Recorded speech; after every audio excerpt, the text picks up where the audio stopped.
Super గా ఉందండి movie, excellent. చాలా ఫన్నీగా ఉంది అండ్ ఇలా కూడా ఎక్స్పెక్ట్ చేయలేదు ఉంటుందని.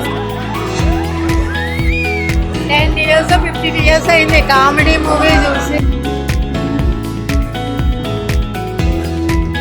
సార్ చాలా కామెడీగా నేచురల్ గా తీశారు, చాలా బాగుంది. జాతిరత్నాల తర్వాత ఇది next super fun movie. Super అసలు. ఈ మధ్య వచ్చే ఇల్లాజికల్ మూవీలో ఇది పెద్ద లాజికల్ ఫన్ మూవీ. సినిమా చాలా బాగుంది, first watch with family.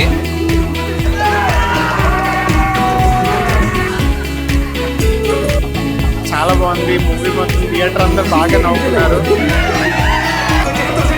Simply Priyadarshini అయితే మాత్రం చాలా అసలు లిటరల్లీ అప్కమింగ్ సూపర్ స్టార్. అసలు సినిమా అయితే awesome and unique story, awesome అసలు సూపర్. జనానికి